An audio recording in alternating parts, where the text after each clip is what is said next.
Okay, following on with session 8, we're going to look at two whole medical systems now and very briefly look at their ideas on the cause of illness and then how they would treat that cause.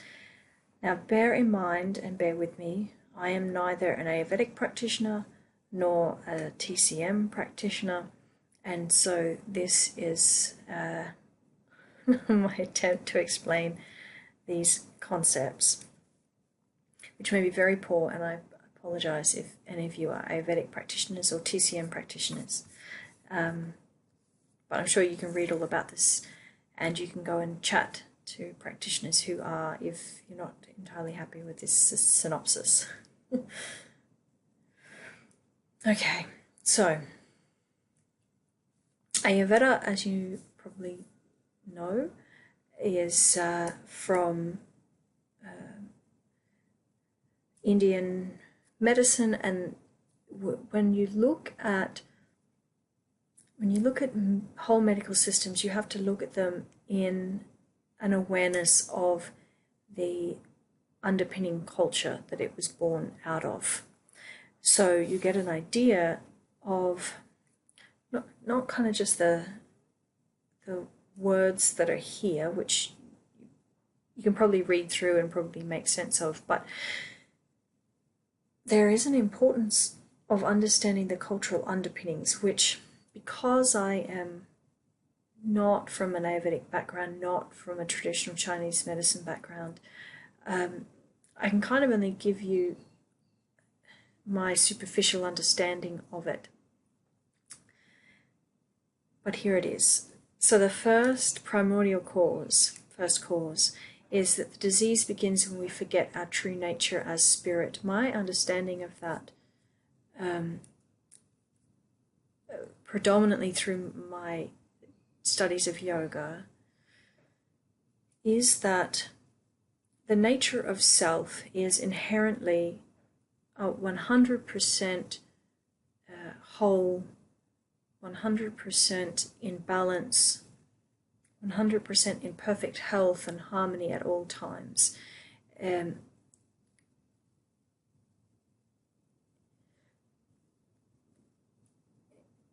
Our human nature is to forget that connection and is to live in the kind of this world as though we are not that perfect spirit.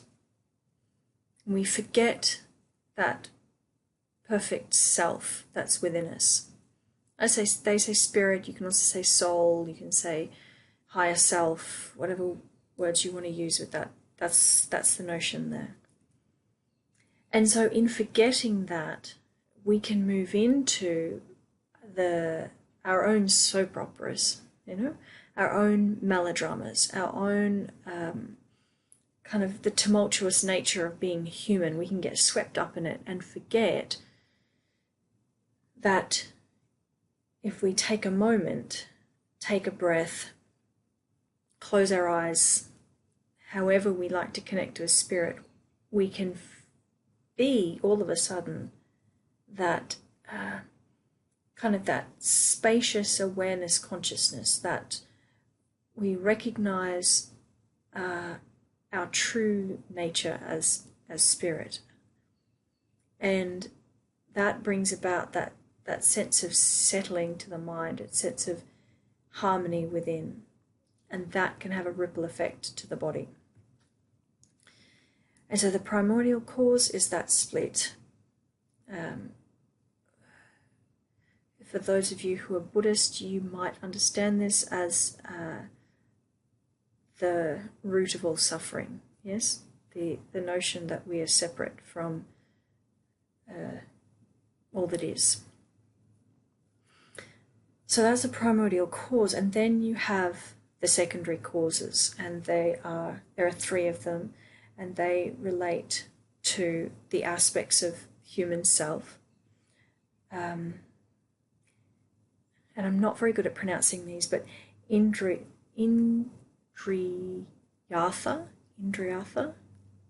I probably got that wrong, I apologize. This is basically your sensorial objects, so the senses themselves. When we separate from this sense of self as kind of imbalance and has the capacity for thoughtless awareness, has the capacity at all times for compassion, has the capacity at all times for to kind of heal the elements of the mind, we move into disrespecting the senses, which basically means we believe that this physical body is all that we have, and so overindulgence and being driven by a pursuit of pleasure suddenly is all that there is. And when that happens, it leads to overindulgence. And so you get illnesses from the pursuit of pleasure and overindulgences.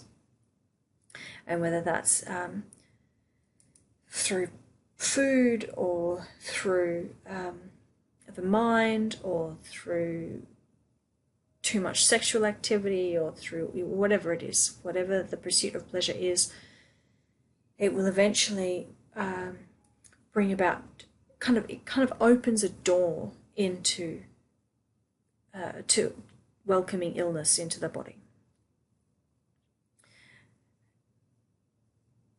The next is buddhi, the intellect, and it's failure to use the intellect, and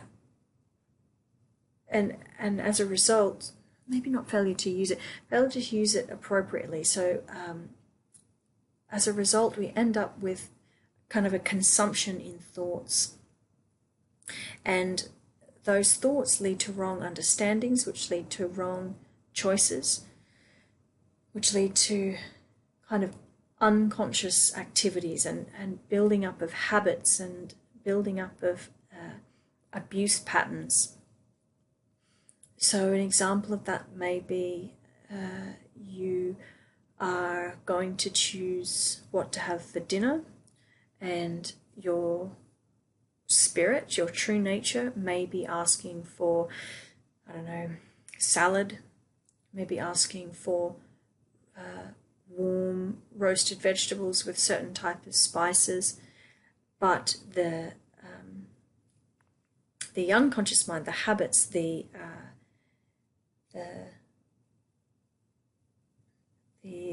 kind of childlike state within jumps up and down and demands pizza.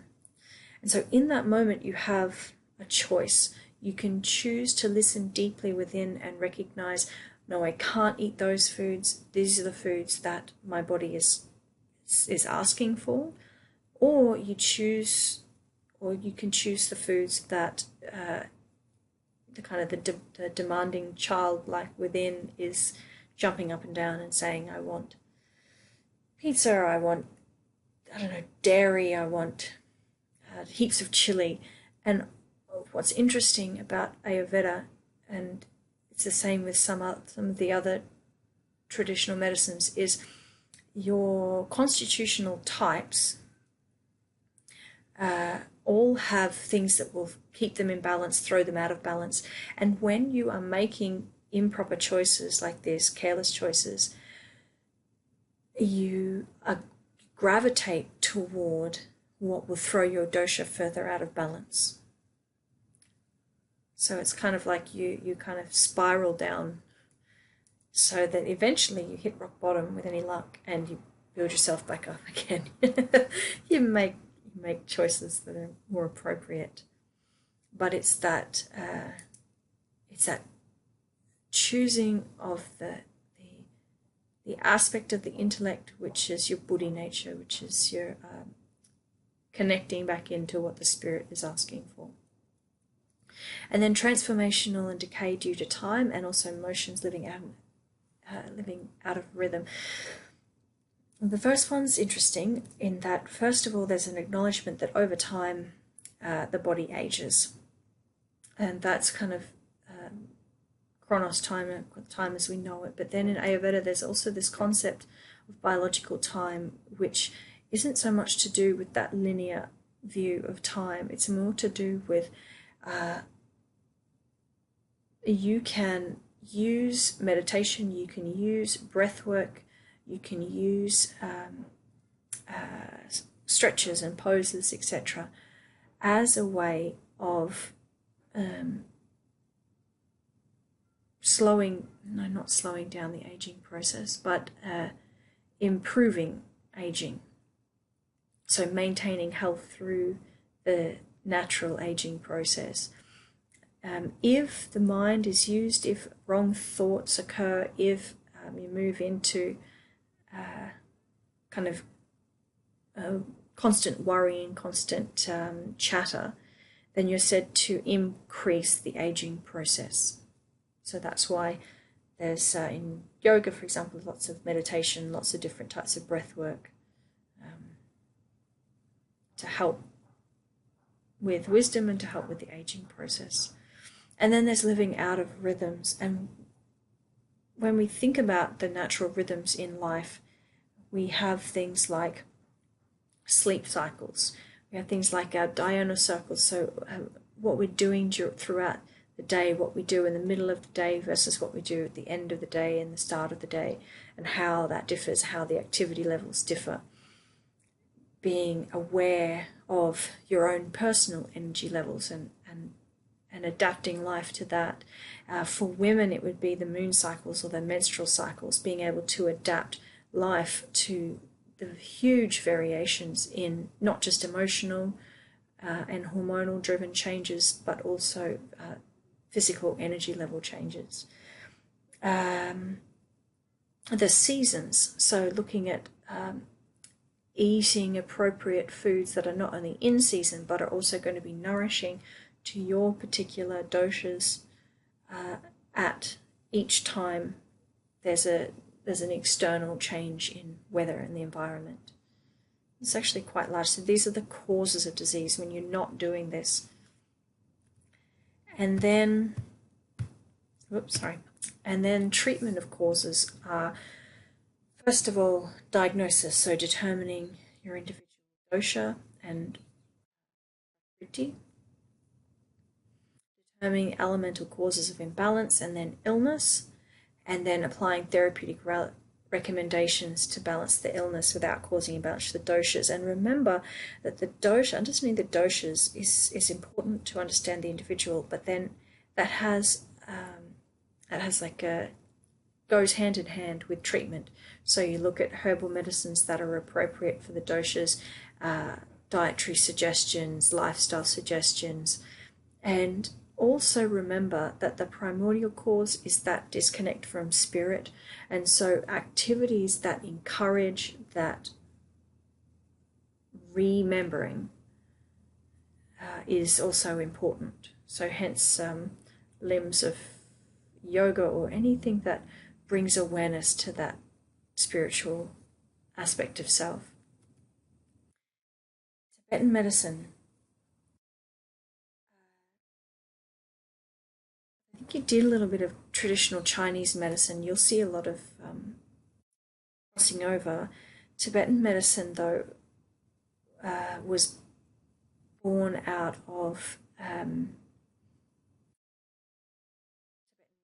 culture, which is entirely different, that you can see the Buddhist aspects with the long-term causes here.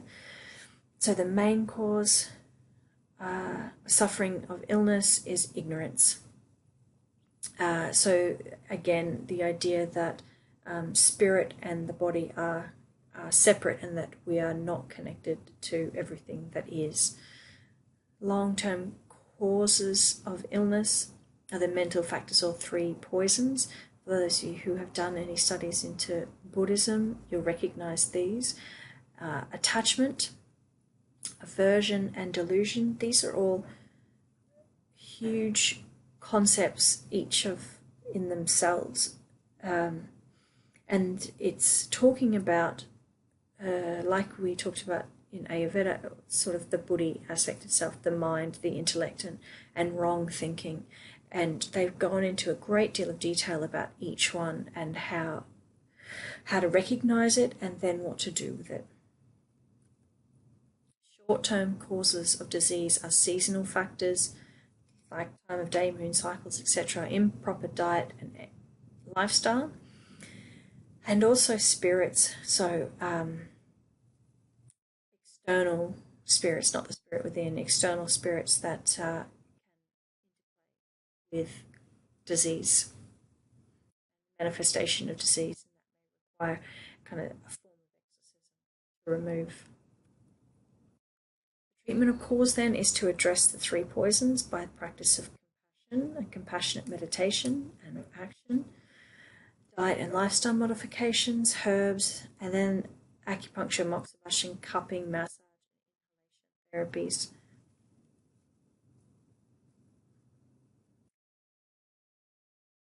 In traditional Chinese diet, causes of disease are internal, intense, prolonged, or suppressed emotions, external, with environmental influences,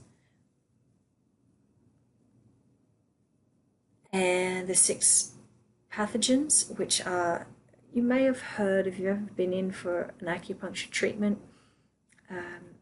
you'll hear them talking about the influences of damp, for example, and wind and heat. So they're environmental influences that can impact the body and can throw off the flow of qi through the body.